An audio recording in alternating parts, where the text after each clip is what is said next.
महाजनादेश यात्रा आज या ठिकाणी सोलापूरमध्ये दुसऱ्या टप्प्याचा आपला प्रवास संपवते. 2 टप्प्यामध्ये 2649 किलोमीटर ही महाजनादेश यात्रा गेली. 90 विधानसभांमध्ये गेली. 120 सभा झाल्या आणि या संपूर्ण महाराष्ट्राने या महाजनादेश यात्रेला ज्या भूतपूर्व समर्थन दिलं त्याबद्दल महाराष्ट्राचे आभार मानतो. आणि सोलापूरकरांची तर या ठिकाणी काय सांगावं. खरं म्हणजे इतक्या पावसामध्ये 3 तास सोलापूरकर या ठिकाणी बसले. सोलापूरकर धन्य. बंधू भगिनींनो, मला पत्रकाराने विचारलं महाजनादेश यात्रा कशा करता.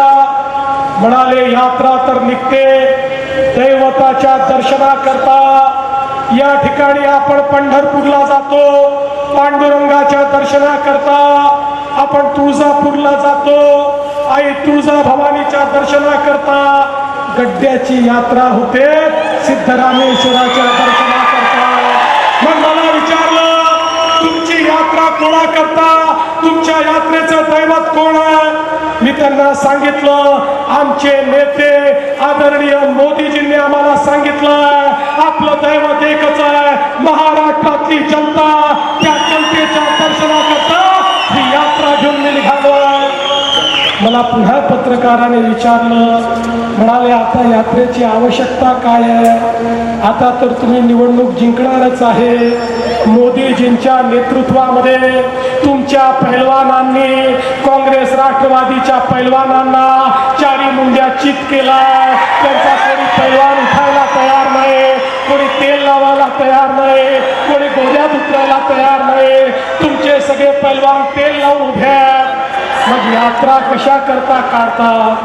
मी त्यांना सांगितलं भारतीय जनता पक्षाची परंपरा आहे. आम्ही विरोधी पक्षात असलो तर संघर्षाची यात्रा काढतो आणि सत्ता पक्षात असलो तर संवादाची यात्रा काढतो. ही संवादाची यात्रा आहे. आमचे नेते मोदीजी यांनी आम्हाला सांगितलं 5 वर्ष जे केलं ते जनतेमध्ये जाऊन सांगा आणि पुन्हा जनतेचा आशीर्वाद मागा. आणि मग जनतेचा आशीर्वाद मागण्याकरता ही महाजनादेश यात्रा काढली आहे. बंधू भगिनींनो, काँग्रेसने पण यात्रा काढली आहे, राष्ट्रवादीने पण यात्रा काढली आहे. पण त्यांच्या यात्रेची अवस्था काय आहे. अरे आमच्या यात्रेमध्ये पावसातही मैदान पुरत नाही आणि त्यांच्या यात्रेमध्ये मंगल कार्यालय देखील भरत नाही. अशा प्रकारची त्यांच्या यात्रेची अवस्था आहे.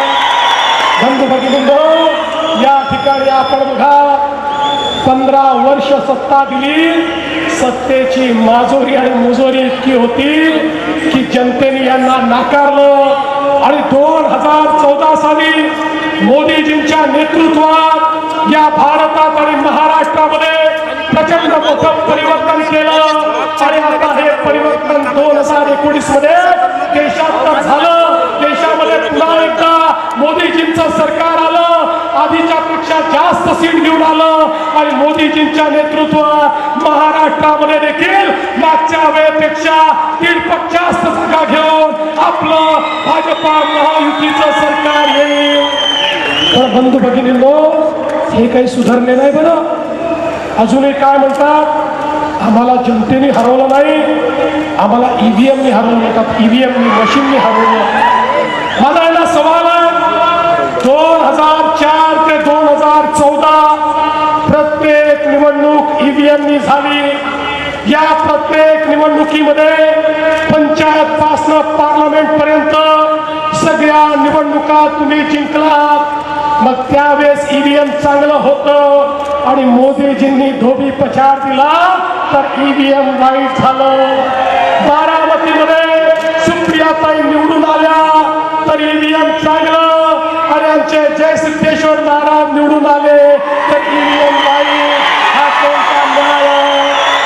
बंधू भगिनींनो, यांची अवस्था त्या बुद्धू पोरासारखी आहे.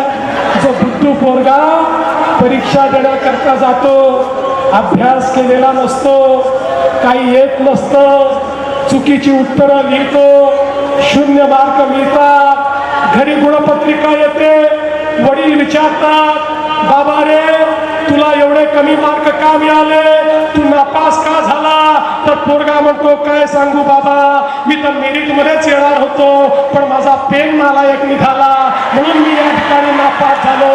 असे नापास झालेले काँग्रेस राष्ट्रवादीचे नेते आता ईव्हीएम मध्ये खराबी आहे म्हणतात. त्यांना सांगा खराबी ईव्हीएम मध्ये नाही आहे, तुमच्या खोपडीत खराबी आहे, तुम्हाला अजून समजलं नाही.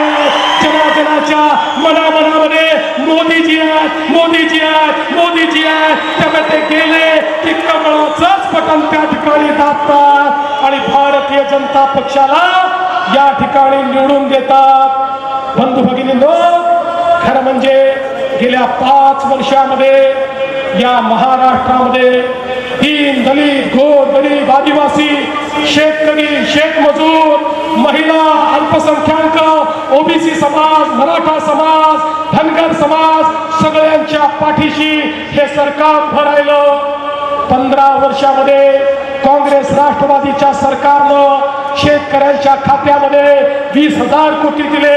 आधी 5 वर्षामध्ये 50,000 कोटी रुपये शेतकऱ्यांच्या खात्यामध्ये दिले. मागच्या 5 वर्षामध्ये या महाराष्ट्रामध्ये 30,000 किलोमीटरचे मुख्यमंत्री ग्राम सडकचे रस्ते तयार केले. या महाराष्ट्राच्या 18,000 गावांपर्यंत पिण्याचं पाणी आम्ही पोहोचवलं. आणि आता या ठिकाणी खऱ्या अर्थानं मराठवाड्यासारखा आमचा भाग असेल तो दुष्काळ मुक्त करण्याकरता कोकणातलं पाणी मराठवाड्यात आणून आम्ही या ठिकाणी मराठवाडा दुष्काळ मुक्त करणार आहोत. आणि त्यासोबत खऱ्या अर्थानं पश्चिम महाराष्ट्राचा जो दुष्काळी भाग आहे मला सांगताना अभिमान वाटतो. आणि हे सरकार या आधीचं सरकार या सरकारमध्ये डझनभर मंत्री पश्चिम महाराष्ट्राचे होते पण एकही प्रकल्प पूर्ण करू शकले नाही. पण आपल्या सरकारनं या पश्चिम महाराष्ट्रातले सगळे प्रकल्प या ठिकाणी मार्गी लावले. आणि मी या निमित्ताने मोहिते पाटील साहेब आपल्याला देखील सांगू इच्छितो, कृष्णा भीमा स्थिरीकरण. अरे जयंत पाटलांना काय समजताय? जयंत पाटील म्हणतात कसं होणार आहे? जयंतराव मोदी है तो मुमकिन है हे या भारताने पाहिलं. अरे या ठिकाणी कृष्णा भीमा स्थिरीकरण देखील आम्ही करून दाखवू. आणि या सोलापूर जिल्ह्याला सुजलाम सुफलाम केल्याशिवाय आम्ही राहणार नाही.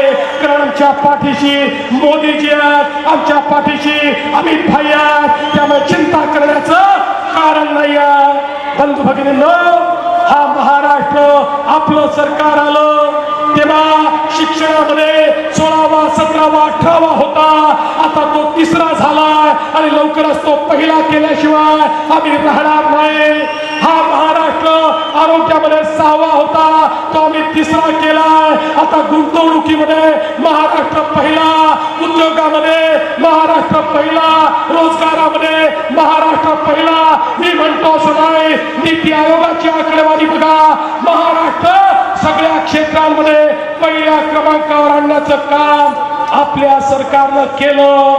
आम्ही हे करू शकलो कारण देशाचे पंतप्रधान मोदीजी आमच्या पाठीशी होते.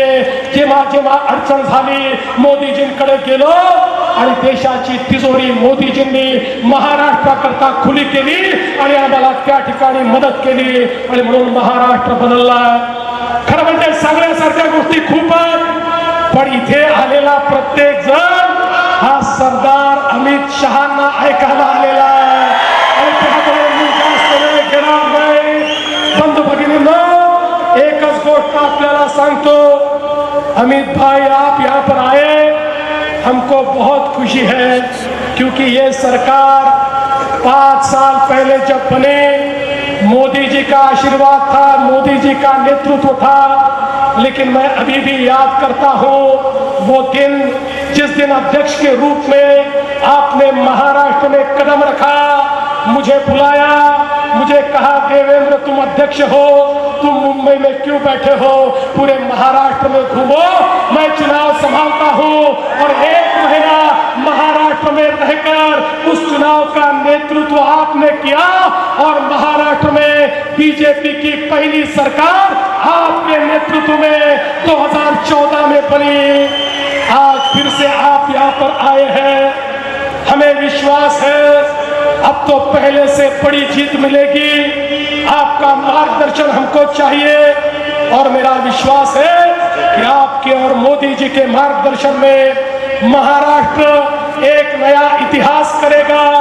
मी यापूर्वी सांगितलंय, मी पुन्हा येणार आहे, मी या ठिकाणी सांगितलंय पुन्हा भाजप महायुतीचं सरकार येणार आहे।